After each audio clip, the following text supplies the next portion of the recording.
Hello student,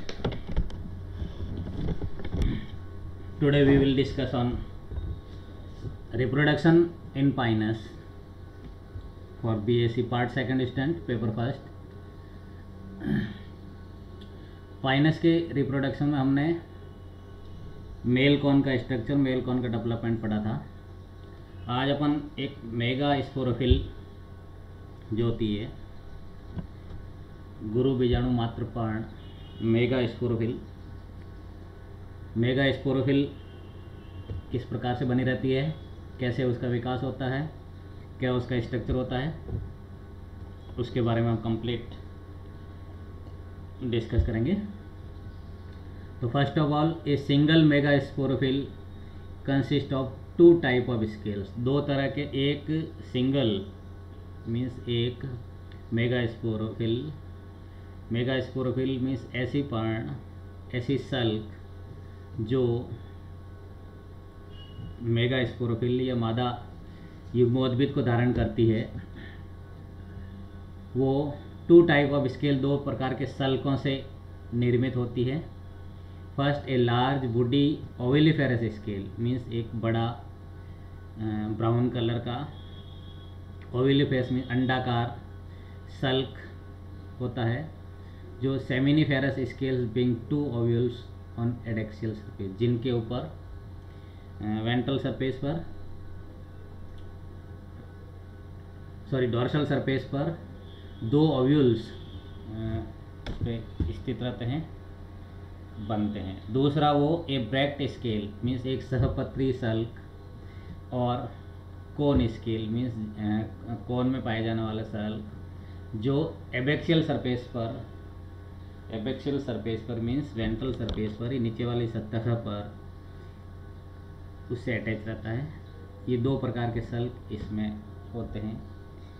प्रारंभ में initially the ओविलिफेरस scale, प्रारंभ में ओविलिफेरस स्केल जो प्रथम स्केल बताया था, इज मच स्मॉलर, बहुत ज़्यादा छोटा होता है, then that of bract scale means उस तब किससे छोटा होता है, सहपत्री सल्क से। मीन्स दो तरह के सल्क इसमें उपस्थित होते हैं, स्केल्स मीन्स सल्क, एक तो वुडी ओविलिफेरस सल्क और दूसरा ब्रैक्ट स्केल्स।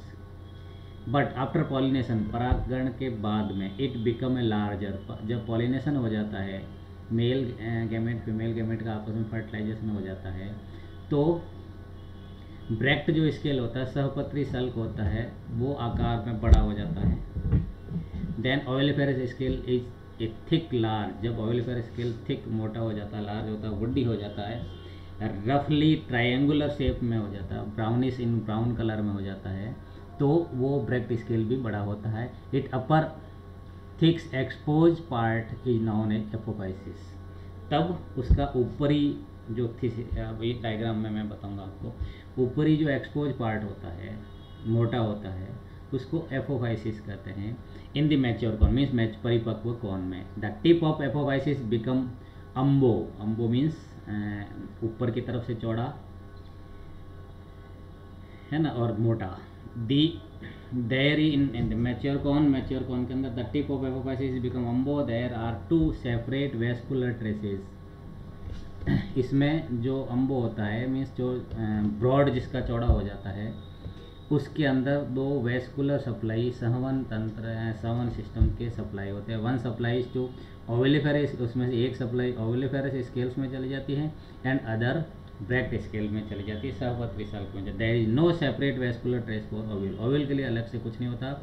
ओविल उसी ओविलिफेरस स्केल के वेस्कुलर सप्लाई से ही अपना न्यूट्रिशन गेन करता है। The development of megasporangium means that is ovule is eusporangia type means एक से ज़्यादा कोशिकाएं मिल करके, आपको प्रीवियस क्लास में भी ये बताया था कि दो तरह का डेवलपमेंट होता है, leptosporangia type of development and eusporangia type of development. Eusporangia type of development उसको बोलते हैं जिसमें more than one cells work as initiative cells या मदर सेल्स मीन्स एक से ज़्यादा कोशिकाएं मिल करके किसी चीज़ का निर्माण करती है, तो उसको you sporangia type of development कहते हैं।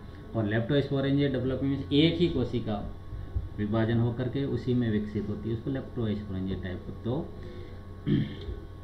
पाइनस के मेगा स्पोरोफिल का development eusporangiate type of development होता है। An ovule develop from a group of superficial, means यही वापस एक्सप्लेन किया गया। Eusporangiate type of development किसको बोलते हैं? उसको बोलते हैं an ovule develop from a group of superficial cells of ovuliferous scales, means ovuliferous scales के अंडधा सल्क के एक से ज़्यादा कोशिकाएं, ग्रुप्स ऑफ सेल्स आपस में मिल करके ओव्यूल का निर्माण करती है, इसलिए ये you sporangiate type of development कहलाता है। क्लियर? अब इसमें ये अपन देख सकते हैं, देखो ये सल्क है, दो तरह के सल्क इसमें क्लियर कट दिख रहे हैं। एक तो ओविलिफेरस स्केल जो बड़ा होता है, जिसका ब्रॉड चौड़ा होता है और थिक होता है, उसके नीचे एक ब्रैक्ट स्केल सल्क भी दिख रहा है, जैसे ये ब्रैक्ट सल्क और ये ओविलिफेरस सल्क। और इस ओविलिफेरस सल्क के आधार पर एक ओव्यूल लगा हुआ होता है। इसको, इसी डायग्राम को अपन इसमें देखें तो इसमें embryo, integument and pollen chamber होते हैं। वेस्कुलर सप्लाई भी इसमें ये दिखाई गई है। माइक्रोपाइलर रीजन इसमें है। ओविलिफेरस स्केल ये बड़ा दिखाई देता है, ब्रैक्ट स्केल ये छोटा है। इसमें वेस्कुलर सप्लाई भी दिख रही है एक और। अगर इसी को अपन ऐसे देखें, इसको बोलते हैं अम्बो, ये अपर पार्ट। ओविलिफेरस स्केल का जो अपर पार्ट होता है, ब्रॉड होता है, थिक होता है, वो उसको अम्बो बोलते हैं। इसके बाद में इसमें विंग्ड पक्ष युक्त ओव्यूल प्रेजेंट रहते हैं और ये ओव्यूल रहते हैं। ये इसका एक डायग्रामेटिक रिप्रेजेंटेशन है जिसमें इसको दिखाया गया। तो सबसे पहले जो एक मैच्योर कोन या पाइनस के फीमेल कोन का मैच्योर स्ट्रक्चर की अगर अपन बात करें तो उसमें दो तरह के सल्क होते हैं। हर स्टेप पे, हर एक्सिस पे स्पाइरली अरेंज रहता है, जिसका एलएस में देखें अपन तो दो तरह के सल्क होते हैं। एक तो ओविलिफेरस स्केल्स, ओविलिफेरस सल्क, अंडधा सल्क, और दूसरा ब्रैक्ट स्केल सहपत्री सल्क। जैसे पुष्प में सहपत्र लगा रहता है, ठीक उसी तरह से ये भी सहपत्र की तरह ओविलिफेरस स्केल के आधार पर लगा हुआ होता है। ओविलिफेरस स्केल्स बड़ा होता है, साइज में चौड़ा होता है, और ओविलिफेरस स्केल्स के ही आधार पर, अंडधा इस सल्क के ही आधार पर ओव्यूल का निर्माण होता है। जबकि सहपत्री स्केल एक सपोर्टिव स्ट्रक्चर होता है जो इसके सहयोग का कार्य करता है। वेस्कुलर सप्लाई को कंटिन्यू कार्य करता है। ये जैसे इसमें सेकंड डायग्राम बी में ये शो किया गया है कि इसमें दो वेस्कुलर सप्लाई आती है। एक तो सहपत्री स्केल्स मीन्स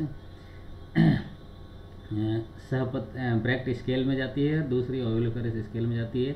इसके अलावा इसमें किसी तरह की वेस्कुलर सप्लाई नहीं होती है, और यही दोनों न्यूट्रिशन को फॉलो करते हैं, न्यूट्रिशन को मेंटेन करते हैं, और इनका न्यूट्रिशन इसी सिस्टम के थ्रू होता है। ओके, देन अपन मेगा स्पोरोजेनेसिस से रिलेटेड बात करते हैं। इसका स्पोरोजेनेसिस कैसे होता है, इसका डेवलपमेंट कैसे होता है, इससे रिलेटेड बात करेंगे। A hypoderm cell in a nucellar tissue at micropylar end, means micropylar end. इसमें प्रीवियस स्लाइड में आप लोगों को ये बताया गया था। ये देखिए, ये माइक्रोपाइलर एंड है। इस माइक्रोपाइल एंड में जहाँ से पॉलिनेशन होता है, जहाँ से पॉलन ग्रेन्स इसको ओव्यूल को फर्टिलाइज करते हैं। वैसे तो ओव्यूल नेकेड होता है, इसमें ऐसा कोई भी इंटेगुमेंट, आवरण या ओवरीवॉल नहीं होती है, पर फिर भी इसका जो एंड होता है जहाँ से इसका पॉलिनेशन होना होता है, वहाँ से इसको फर्टिलाइज करते हैं। और इसको फर्टिलाइज करने के बाद में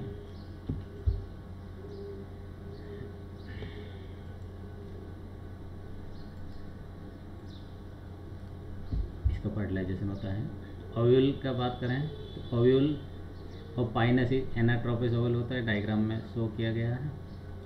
यूनिटैगमिक होता है, एक लेयर होती है, क्रैसिनुसिलेट होता है। The single integument is free from nucellus except at the chalaza end, chalaza end के अलावा बिल्कुल फ्री होता है। There is a fairly broad micropylar tube which become inwardly curved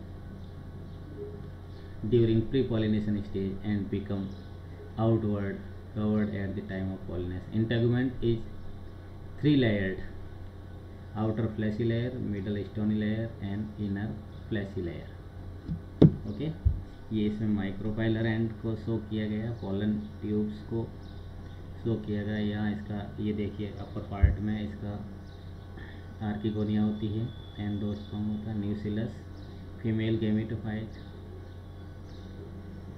present होता है इसमें, मेगास्पोर प्लस मेम्ब्रेन प्रेजेंट होती है। इस तरह से ये ओव्यूल का स्ट्रक्चर इसमें शो किया गया। पाइनस में ओव्यूल एनाट्रोपस ओव्यूल होता है, ये स्ट्रक्चर इसमें प्रेजेंट किया गया। नेक्स्ट की अगर बात करें तो मेगास्पोरोजेनेसिस मीन्स मेगास्पोर का डेवलपमेंट कैसे होता है। हाइपोडर्मल एपिडर्मिस की जो जस्ट नीचे वाली लेयर होती है जिसको हाइपोडर्मल लेयर बोलते हैं, न्यूसेलर टिश्यू में माइक्रोपाइलर एंड की तरफ डिफ्रेंशिएटेड होती है इनटू दो, किसमें होती है, आर्किस्पोरियल सेल में डिफ्रेंशिएटेड होती है। It divide periclinally from upper surface से पेरिक्लिनली और लोअर मेगास्पोरल मदर सेल का निर्माण करता है। The parietal cells further divide to form a tapetal layer, है ना। Megaspore mother cells undergoes meiotic cell division to form a linear tetrad of our 4 megasporocle. The outer 3 megaspore degenerated while the lowermost means बाहर के जो 3 megaspores होते हैं वो degenerated होता है, डिजनरेट होकर के न्यूट्रिशन प्रोवाइड करवाते हैं जो मेगास्पोर डेवलप होना था उनके लिए। The upper 3 opening of the integument form the micropyle and cavity in between the integument and nucellus. In the upper part of the ovule form the pollen chamber. After pollination the pollen grains are stored in the pollen chamber and further development of pollen grains take place in the nucellar tissues.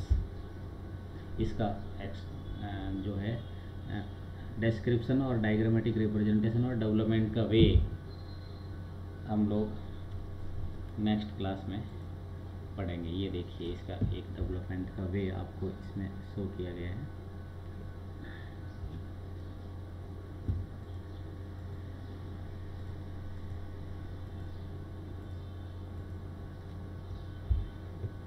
है ना, इसमें ये जो diagram है उसमें प्रोथेलियल cell और central sales होती है। इसमें प्रोथेलियल सेल में पेरिक्लिनल एंटीक्लिनल डिवीजन होगा, एंथीरिडियल इनिशियल सेल्स का फॉर्मेशन करेगी, फिर इसमें एंथ्रोजॉय सेल्स का फॉर्मेशन होगा, पॉलन ट्यूब फॉर्मेशन होती है और इसमें इसकी पॉलन फॉर्मेशन और इसकी ये फॉर्मेशन अपन नेक्स्ट क्लास में पढ़ेंगे।